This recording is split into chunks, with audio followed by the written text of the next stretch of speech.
My guest on the program tonight is a senior citizen. He's equally a politician and an opinion leader. Mola Njoh Litumbe. It's a pleasure to have you back on the program after a long time. Well, I've been away on safari to the United States of America. I returned not so long ago. I went there principally on the invitation of the Cameroonian diaspora. All right. Okay. We are going to talk more about what you discussed there while in the United States of America. Yes. We'll talk about the presidential elections in the country and the visit of the head of state to the Northwest Regional Headquarters, Bamenda, that is in the second part of this program. And the major news briefs of the week. Back to my guest, Mola Njoh Litumbe. You've spent more than a month in the United States of America. Why did you go there? I went to the United States on the invitation of the diaspora there. Like you said before? Yes. They had listened to the first interview which Equinox granted me here, and they felt that if I was going to tell the story of Southern Cameroons, which involves some important key players like the United Nations, La République du Cameroun, Nigeria, that the matter is international and should not be limited to the confines of Cameroon alone. They therefore invited me to come and talk to the international community in the capital of the world as it is, so that the voice of this crying child of Southern Cameroon can be heard in the four corners of the world. So you were invited by Cameroonians who live abroad? Yes. Not by the government of the United States of America? No. It's Cameroonians who live abroad, having listened to the yes, like you mentioned before. Yes. Did you meet some American authorities? Not officially. I left that to the people who had invited me. They were to invite the people who were to listen to me when I addressed them. Was that the first time that you were invited overseas? Yes. Since you started this struggle? Yes. All right. What did you tell them? Oh, I told them about the problems facing Southern Cameroons. I gave them the history of how two United Nations trust territories, East Cameroon, which was French Cameroon, and British Cameroons, were established.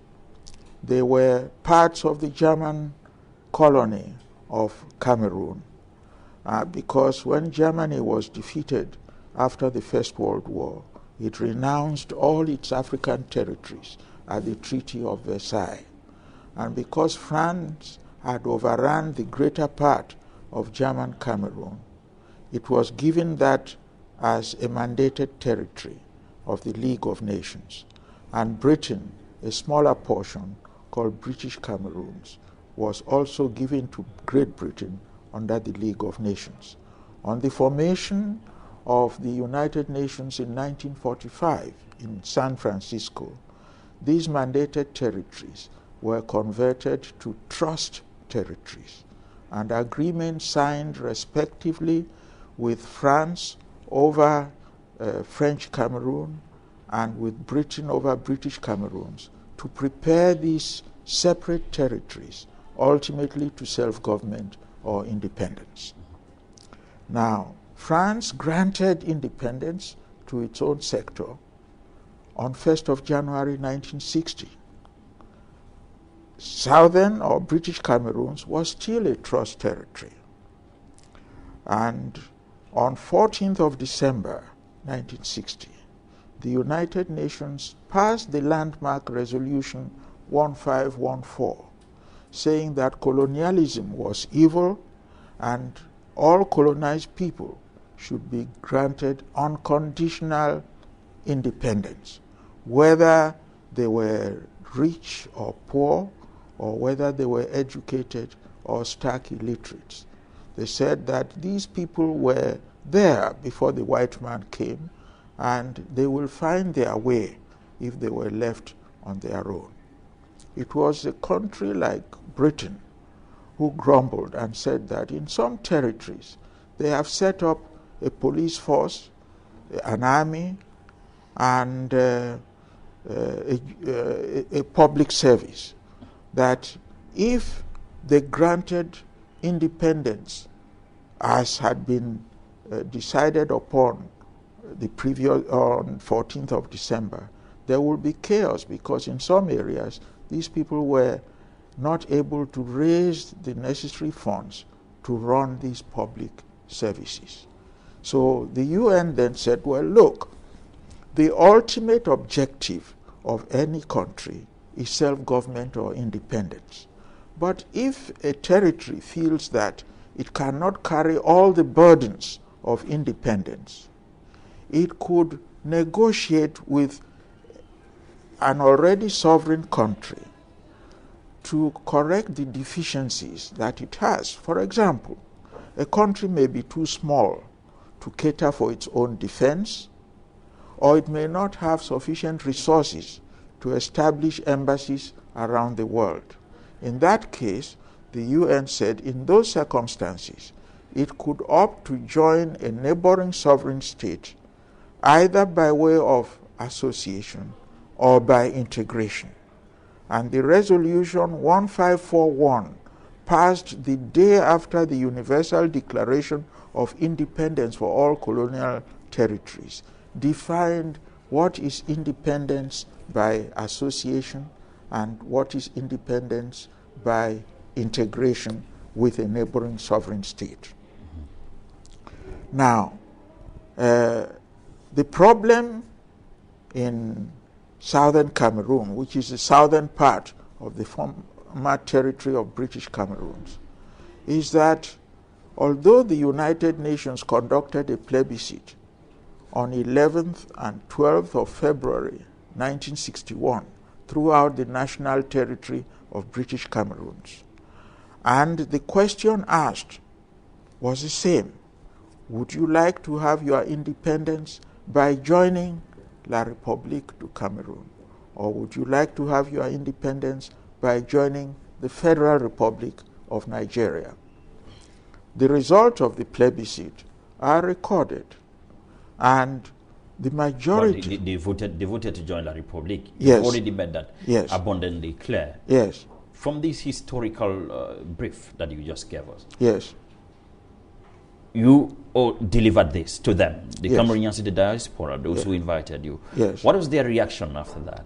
Oh, they exclaimed and said that for the first time they are listening to the history of southern Cameroon from somebody who was not just told or educated in a classroom as to what transpired, somebody who was alive and well when these events were actually taking place.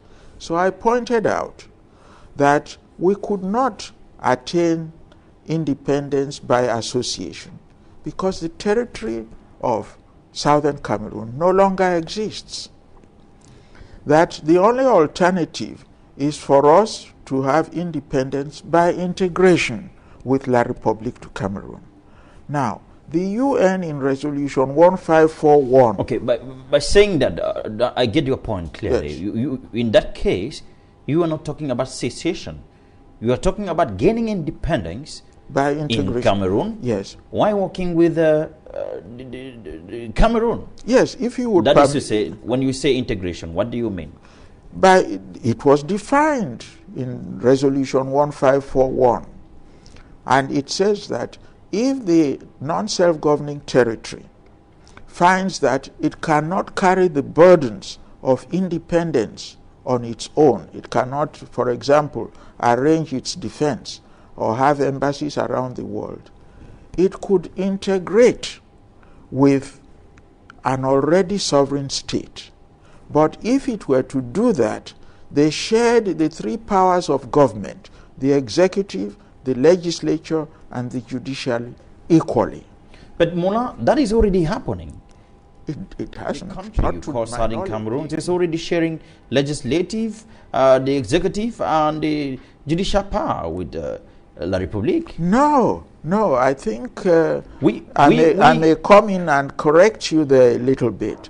The UN said that in sharing executive power equally, this means that if the country has only one president, that post alternates from one side to the other, because the idea was that even the small territory should taste the sweet honey of independence.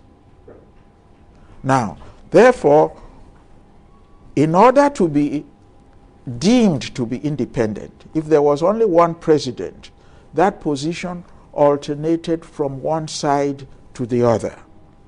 In the case of legislative equality, if there are few people from the non-self-governing territory, Southern Cameroons, who joined the majority from La République du Cameroun in a federal legislature, the people in Southern Cameroon exercised a veto power on all legislation before it is passed. That gave them equal power in Parliament.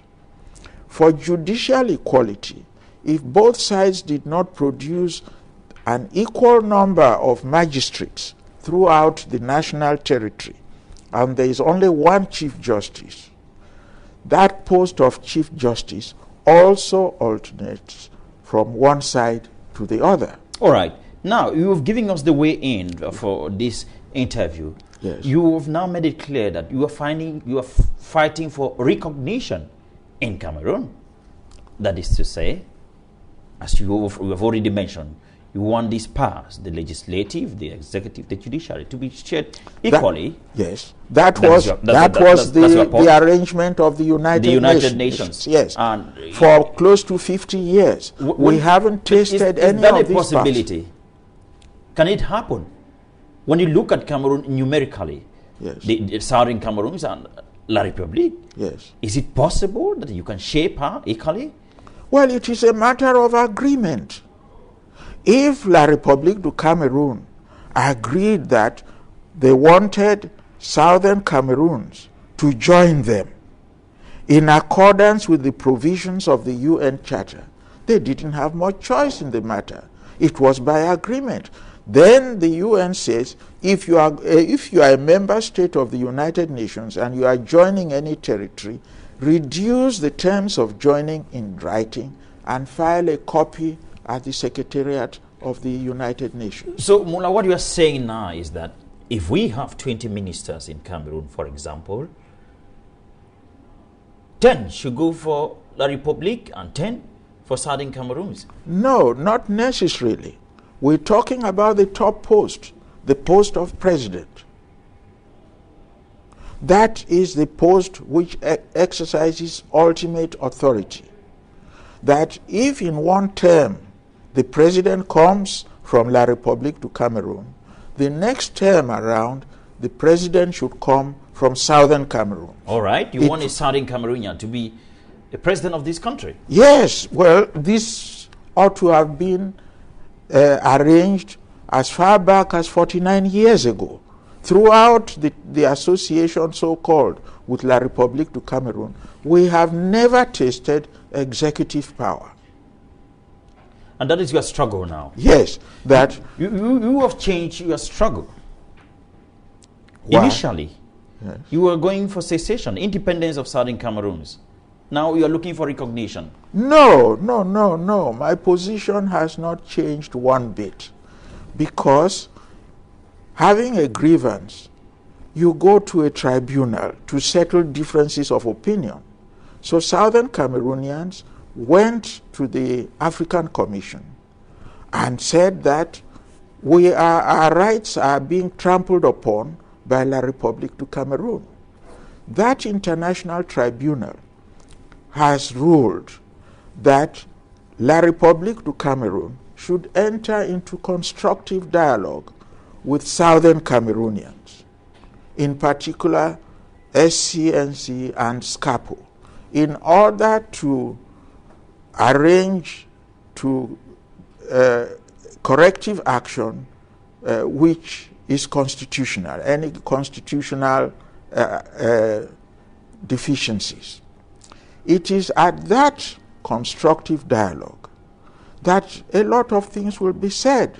And in that dialogue... But it doesn't change the fact that you have transformed from independence to recognition in Cameroon. No, initially, except that you have been deceiving people. I mean, you of the Southern Cameroon, you've been fighting for independence all along. Yes, because our rights as a people had never been respected. We came in to share power. Are you saying? I want us to be clear with this. Yes. Are you saying that you changed your position after the ruling of the court? No.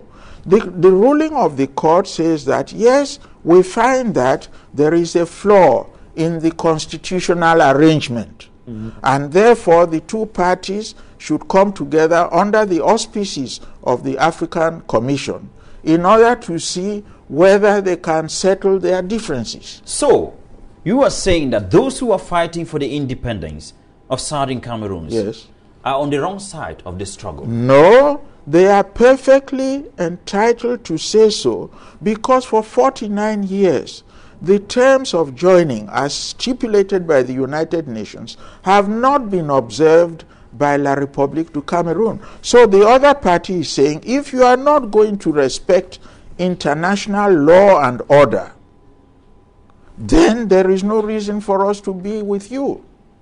Meanwhile, you are saying we want to be with you, but recognize us. No. The people of Southern Cameroon, in the plebiscite of February 1961, voted overwhelmingly to join their brothers in La République du Cameroun. I have not shifted from that position. But the terms of joining were that they were to join in accordance with the provisions set out by the UN Charter. Now, that UN organization Mola, stipulates the methodology of joining, which you've already mentioned. Yes. Made it abundantly clear. Yes. I have talked to several people who are involved in this struggle. Yes. They believe that what we are fighting for is independence. Yes. Now, you are saying we want recognition in Cameroon, sharing of power. Yes. That's what you said. That's it's clear. Yes. Is this not division? No, it isn't. You see, if people get together, a husband, a man, and a woman, and they sign an agreement that this marriage between us is monogamous, and when the man is made a chief, he says a chief does not just marry one woman, he takes on other women. The wife whom he got in monogamous wedlock has a right to complain. She can go to court and say, my husband has broken the terms of the marriage. If he is prepared to behave the way that we came together originally, I will stay. Now, that is the position. And that is your position. That is your position. That is the position that if La République du Cameroun were to come tomorrow and say, we are very sorry, we made a mistake in this whole thing. We were to share power, that if the president comes from one side this time, next time he must come from the other side. We are very sorry. We'll say, all right, since you have already pocketed all the three powers over the last 49 years, are you now prepared that Southern Cameroon should exercise those powers for the ensuing 49 years? Because it was a balancing equation. Okay, that's what you want to dialogue with the government. Exactly. And if you have a dispute with someone, you don't fight over it. You go to a tribunal, somebody independent who would listen to both sides and then deliver a verdict. I want to have this very clear. That is what you want to sit down with government face to face and talk? Exactly, yes. That we want to be with you. We want to be here. Yes. But you have to give us this. You have to agree to the shape our you have to agree to the terms of coming together. If you don't agree to the terms of coming together, you are the one pushing us out.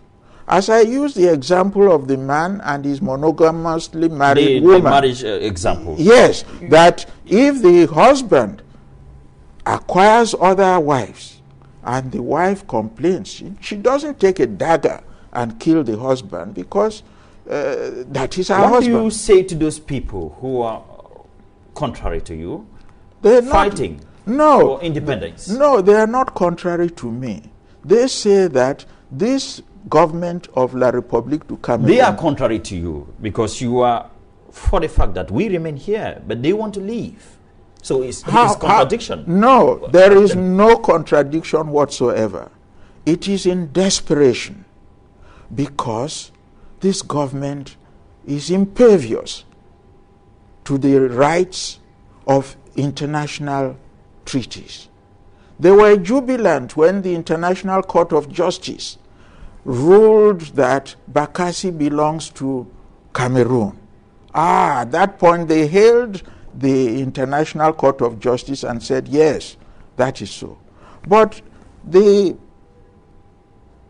Banjul Commission is set up by a decentralized arm of the United Nations called the African Union. And they have listened to the petition of Southern Cameroonian, and I said, look, we don't want fight. Yes. Is this struggle for independence, this has been happening for many years. The struggle for independence, you are on struggle for recognition within the country, the Republic of Cameroon. No. In actual fact, on a matter of correction, to tell you the bad faith of La République du Cameroun, they alleged that we joined them in a federation on 1st of October 1961. This is not true. Because when La République got independence on 1st of January 1960, they prepared a constitution which was approved by their assembly on, I think, 24th of February 1960. Now, what happened in this so-called federal constitution was that it is the constitution of La République du Cameroun as a sovereign state which was amended on 1st of September 1961. We were not there. We were still a trust territory. They amended the constitution which had been passed by their National Assembly on 21st of February 1960 and changed their name to La République Fédérale du Cameroun. Now, if you change your name from Harrison Tamfu to Johnson White, you are still the same person.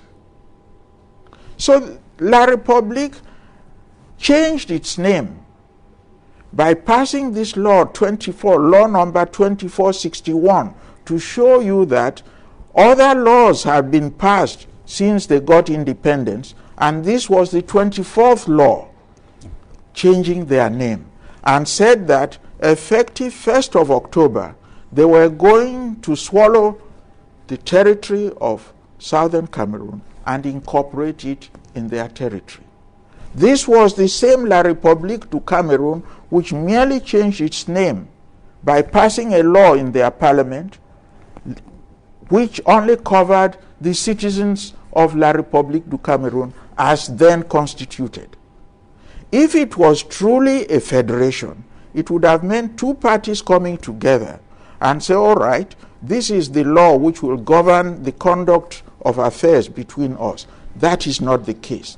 So what happened was that La République du Cameroun merely changed its name and took on Southern Cameroon as an appendage and colonized Southern Cameroon. That is the point I am making. This struggle, like I was about to say, has been taking place for a very long time now. Yes. Is it attainable? Of course it is attainable. Because the world is governed by the rule of law. That's why we have the United Nations, which was specially created. The laws have been passed and have not been respected. Yes.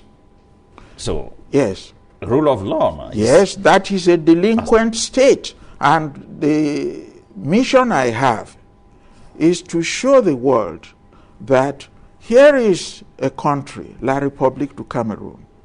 They have failed to obey the prescriptions of the UN Charter, which says that if a member state of the UN is joining another territory, they must reduce the terms in writing and file a copy at the Secretariat of the UN. Otherwise, that arrangement is invalid. They sued, for example, Nigeria at the International Court of Justice, saying Nigeria was occupying part of their territory, when they know for certain that there is no treaty of union between Southern Cameroon and La République du Cameroon to have entitled them to do so. So in the process, they misled the International Court of Justice, which believed that by saying they are Cameroon and Bakassi is located in Cameroon, therefore La République had title over Bakassi. That was a fraudulent act. So you are saying that the rights of Southern Cameroonians will be determined and well felt and, of course, propagated and enjoyed in a federation? No.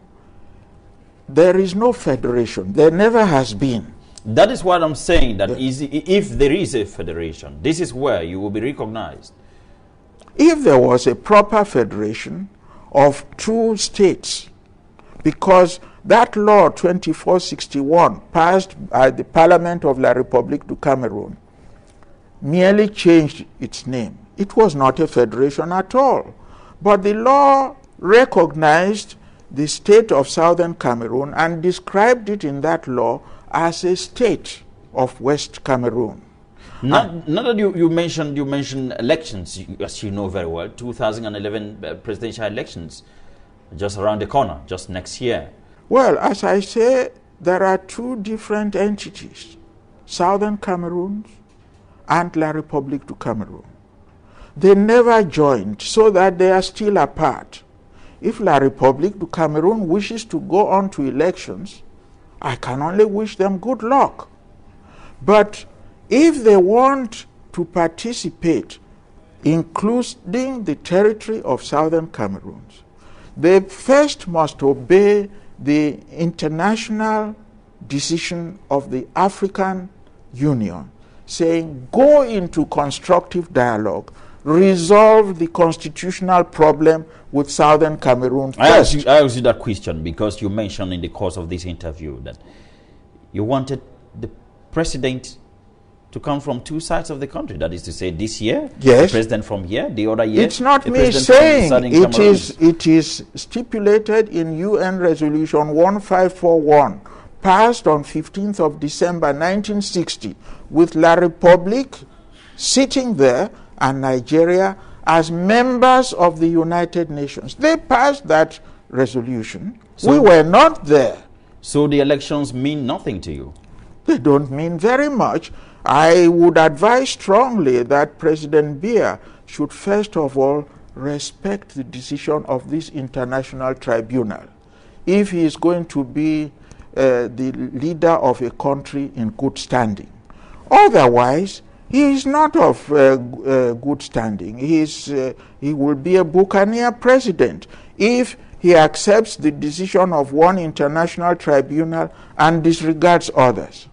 In taking the matter to the International Court of Justice was a fraudulent act because there is no treaty of union between the area in which Bakassi is located and La République du Cameroon. La République du Cameroon traditionally did not have a boundary with Nigeria. Are you saying that Southern Cameroonians, like you call them, the so-called Southern Cameroonians, yes, they should boycott the elections? Because the truth remains that they are here, they are part and parcel of this country. And this country has an impact on them. No. Very much. No. They may be because the country is under siege. The southern Cameroon is under siege. And that is to say? That is to say, the army, the police, and the administrative authorities are an imposition on poor southern Cameroonians. They don't even have a police force of their own, you know. And therefore that whoever is colonizing is just like the time when we were colonized by imperial powers. You were not free to do as you, because they will take policemen and gendarmes, people looking like you, to arrest you and beat you up, although they were black people like you. This is what is happening now. That La République du Cameroon is colonizing southern Cameroons. The sharing of power, which the UN stipulated to be the basis on which... Let us come back to the elections. Yes. Should they go and vote, participate? I don't see why they should trouble themselves in that. I will not do that, because although I am governed by La République du Cameroon because they are colonizing southern Cameroons, really I have no business there.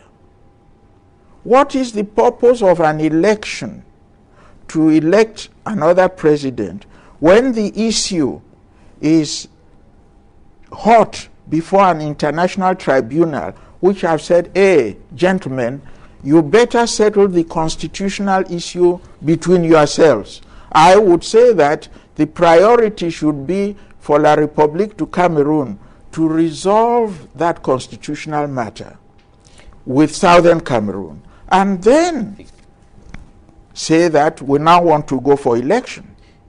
Like you said, a southern Cameroonian president, yes. That's what you were advocating yes. before. Yes. How is that going to happen? How is that possible? It would require drawing a proper federal constitution in which there will be input from both sides. Not the so-called federal constitution of 1st of September 1961, which was merely La République du Cameroon changing its name. It was just pretext. You can change your name anytime. They changed it from La République du Cameroon to La République Fédérale du Cameroon, United Republic of Cameroon, and back again to La République du Cameroon. It is the same person. There has been no union between Southern Cameroon and La République du Cameroon as required under international law. Come back to the issue of the presidency. Yes. What does it require? You mentioned about the two parties sitting together and then discussing. What again? What more? No, then you will have to amend the constitution and provide for... The constitution of which country? Of the created federal constitution. The federal constitution? Yes. It cannot be the constitution of one side alone, either Southern Cameroon. Southern Cameroon had a constitution. La République du Cameroon had its own constitution. So, if you are going to create a federation, it wouldn't be the amendment of either the West Cameroon constitution or the constitution of La République du Cameroon. I don't know whether I've made myself clear. But one party just used trickery, amended its own constitution, and dragged the other person in. You've made yourself abundantly clear on that point. Yes. So you are saying that if they want to come together and then to interchange the presidency of the republic, it necessitates the drawing of a new constitution. Yes, entirely. That is why they should go into this dialogue with representatives of Southern Cameroon, SCAPO and SCNC, and let each party ventilate their constitutional grievances. And then what do you think that the constitution will look like? Oh, that will be for the two parties to agree on. Well, because when you say that the president from here, yes, this year, yes, and the president from there, yes, that year, yes, who votes? No, if the two parties, they are two separate entities, each of them entitled to independence in their own right. The fact that they are joining together does not extinguish their right to sovereign independence. No, it's like the Gambia and Senegal. At some point, as you would remember from your history, they were Senegambia. But having prepared a treaty of union, filed it at the UN, that provided the conditions whereby the marriage could be dissolved if the need arose. So at a point, after a number of years, they just decided that, no, we've had enough of each other, and they went their separate ways. This is what I would like to see between Southern Cameroon and La République du Cameroon. First, there has got to be corrective action. One party has pocketed all the three powers of government over a period of 49 years. If it is prepared to allow the other party, since they were to share these posts equally, to exercise them for the next 49 years before the rotation begins, I am sure that Southern Cameroonians will be delighted to... So in this system of government, this new system, yes, everybody votes? No. I mean, the president? No. If it says that the presidency will alternate from La République du Cameroon to Southern Cameroon. For example, if yes, it's the turn of Southern Cameroon. yes, the voting will be in Southern Cameroon. Southern Cameroonians. And whoever, if it is Arison Tamfu who wins election there, goes to Unity Palace. You go to govern people who did not vote you? Is that a possibility? No, this is because you can install people in power through an electoral college. You don't have to have universal elections each time that a position got to be. It could be by groups of people, councils, and so on, voting a particular person. All that needs to do is that the people may perhaps vote for their councils, and the councils have the power to nominate somebody for various positions. This can be done. Even in the United States, the voting of the presidency is not by universal adult suffrage. How soon do you wish this to happen? As soon as convenient, but certainly before the next election. If La République du Cameroon refuses to acknowledge the fact that we were people who were not part of their territory when they got independence, and that if they really value our association as equal to themselves, they should be prepared to dialogue. We don't think... That is before the elections? Before the elections. It is 1 year now since the decision was passed by that tribunal. La République du Cameroon has given no indication as to whether it's prepared for the dialogue. In those circumstances... So you might wish to see an Anglophone, or rather a Southern Cameroonian president. Yes. By next year during the elections. Yes. I would say that in the constructive dialogue, we will make it clear to them that for 49 years, we have been deprived of our rights, executive, legislature, and judiciary. And that since we were to share these things equally from the word go, are they now prepared that for the next 49 years at least, we should exercise these three powers of government? If they say, we are very sorry, we would like to atone for our sins, I can see no reason why, having voted overwhelmingly to join them, why there should be separation. But it depends on the attitude of La République. If they adopt the position that what we have done, you have to stay with us, then they are the ones precipitating the breakup. It's not accepted. Yes. If the government, well, the so-called La République, if they don't want to dialogue with you, what next? Yes. The way forward is that for the first time in the history of this struggle, the matter of the complaints of Southern Cameroons have entered the United Nations club. You know, the United Nations, headquartered in New York, has created regional unions. You have, for example, the European Union, which takes up issues concerning Europe. You have the African Union, which considers matters pertaining to Africa. And all sovereign states in Africa belong to the African Union. They even have a constitution. Article 4B of that constitution stipulates that because of the haphazard manner in which Africa was shared by imperial powers, each sovereign African state should respect the boundaries handed to it at independence. So, if La République is headstrong and refuses to dialogue, to the extent to which this recommendation of the African Commission has been endorsed by the summit of the heads of state and governments of the African Union, which is a decentralized arm of the United Nations, we will go to the African Union and say, look, we were never part of La République du Cameroun when they got their independence. The African Commission has recommended that we dialogue with them to address constitutional issues, one of which is our status in any sort of federation that they claim to have. They are not coming.